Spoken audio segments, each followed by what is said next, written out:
In today's story, we'll journey through a quiet, deeply moving tale of love and redemption. A man once lost in darkness, and a woman who teaches him how to live again, even though she cannot see. This is the story of Always, a Korean film that reminds us that sometimes love isn't about holding on. It's about giving everything, even the light itself. Now, take a deep breath and let's begin.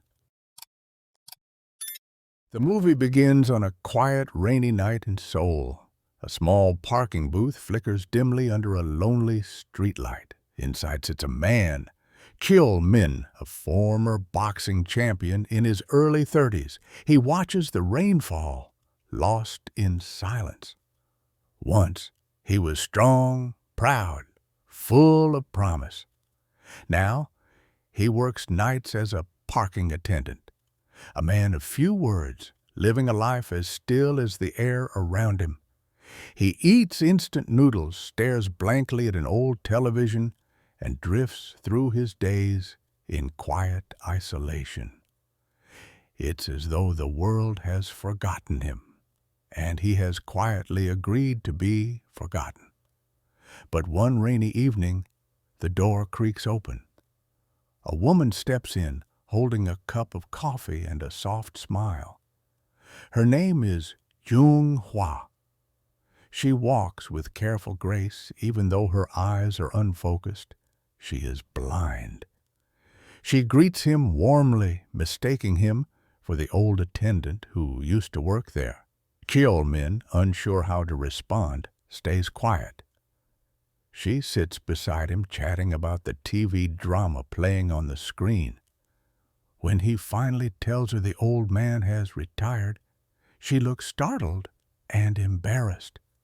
She apologizes and turns to leave, but outside, the rain pours harder. After a moment, Cheol-min opens the door again and quietly says, "You can stay until the rain stops." She smiles, the kind of smile that carries light, and sits back down. Though she cannot see the screen, she listens to the voices from the TV as if watching with her heart.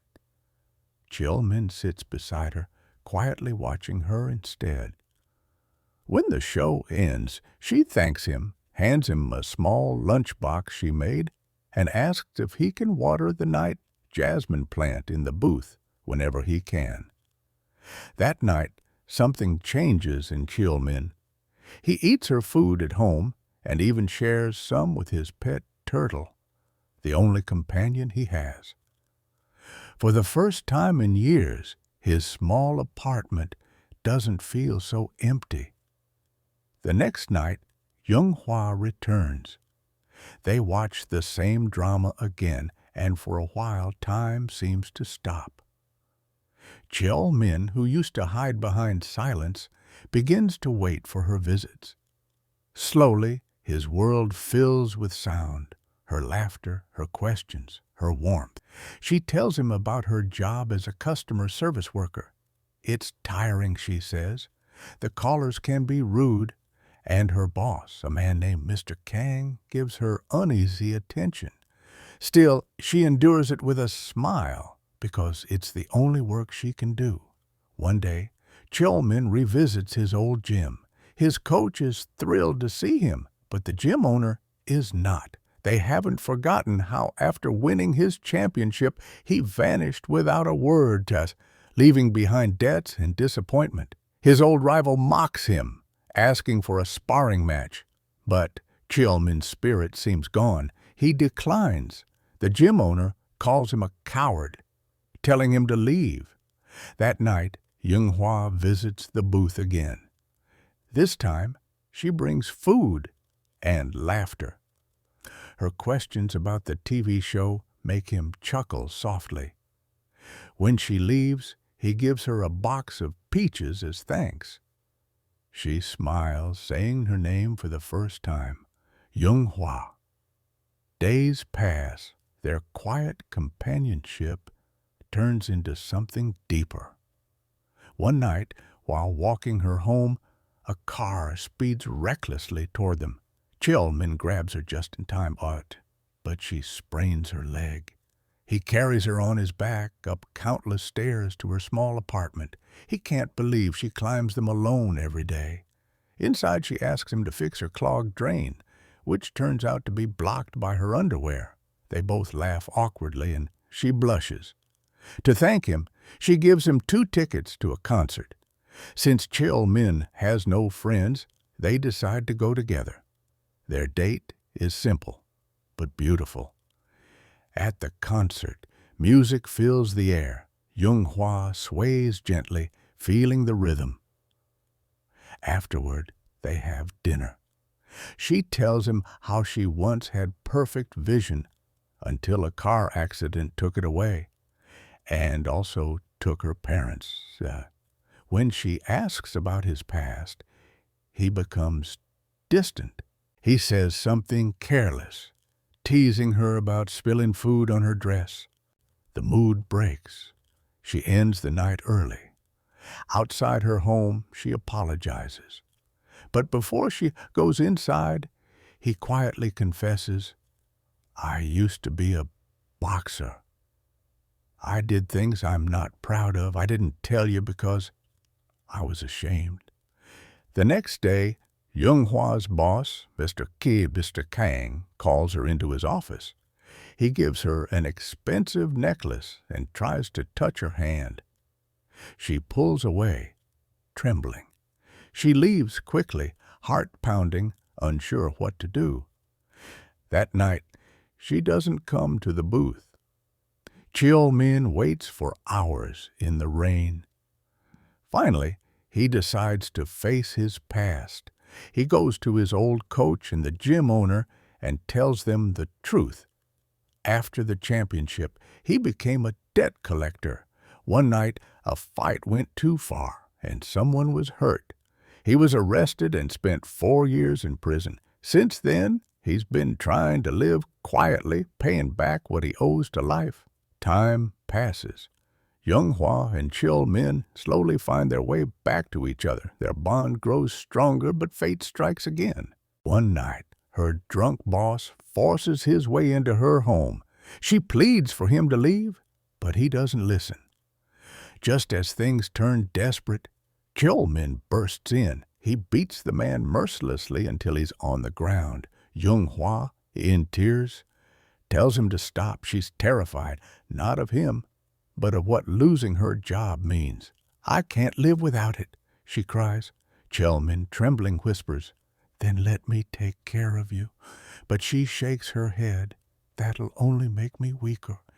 He leaves quietly, heart shattered. Days pass. He follows her from a distance, making sure she was safe but never speaking. Then one day, she approaches him again, her smile soft. "Let's go somewhere this weekend," she says. They go on a small trip to the countryside. He brings a little dog for her, something to keep her company. By the river, they talk, laugh, and skip stones, keeping 2 pebbles as souvenirs. Each keeps one, a promise to remember each other. Their love deepens. Cheol-min returns to training, entering MMA tournaments to rebuild his life.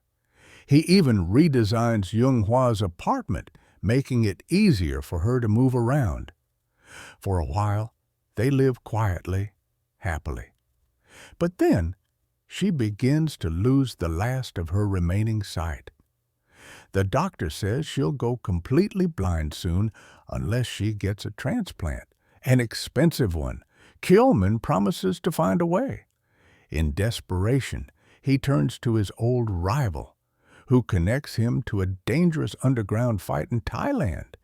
It's a brutal, illegal match, but the reward is enough to pay for her surgery. He lies to her, saying he has some savings. She refuses at first, but when he gently says, "Don't you want to see my face or our children someday?"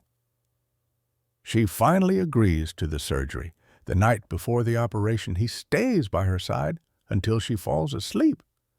Then he leaves, quietly, without goodbye.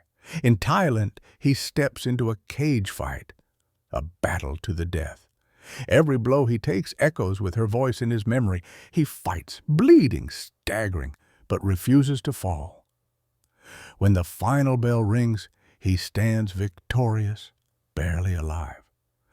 But his rival, furious after losing his bet, stabs him and steals his prize before he can return home. Back in Seoul, Jung-hwa wakes from surgery. Her eyes are bandaged, the world silent. When the doctors remove the bandages, light floods her world for the first time in years. She cries softly, not just because she can see, but because the first face she wants to see isn't there. Days become months. She recovers her sight, but not her peace. She moves to a new home, waiting for a man who never returns. Then one day, a small package arrives. A night jasmine plant and a turtle. Attached is a card from the hospital Cheol-min used to visit. She goes there and meets the sisters who cared for him. They recognize her instantly. "He talked about you all the time," one of them says. She learns about the accident and the truth. The same crash that took her sight and her parents' lives years ago was caused by Cheol-min. Tears fill her eyes. She stands in silence, the world pinning around her.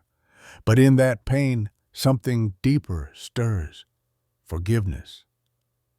Years later, Jung-hwa works at a small flower shop, sculpting vases and volunteering at hospitals. One afternoon, she's helping a patient, a quiet man with sticks and crutches. She doesn't recognize his face, but her hands tremble as she touches his arm. It's Cheol-min. He stays silent, not wanting her to know, not wanting to burden her again. When he's discharged, he visits her shop, buys a vase, and leaves the turtle behind. Outside, her dog begins barking wildly. Jung-hwa freezes. "Was there a man here walking with crutches?" she asks. Her heart races. She runs outside, but he's gone. Then she remembers the river, the place where they shared their first real day together. She runs there, tears streaming down her face. And there he is, standing quietly by the water, looking at the same river that once reflected their laughter. They see each other, really see each other, for the first time since everything. No words are needed. She walks up slowly and touches his face, tracing the scars, her tears falling freely. He tries to speak, but his voice breaks. She shakes her head gently and whispers, "I can see you now." He smiles through tears, and they embrace. Two broken souls, finally whole again. The world around them fades away, just the soft sound of water and the wind through the trees. And the story ends where it began, not with sight, but with understanding. Not with perfection, but with love. If this story touched your heart, take a moment to breathe, because sometimes love doesn't need forever. It just needs one person who sees you, even in the dark. Thank you for listening. This was the story of Always 2011, a love that never needed words to be heard.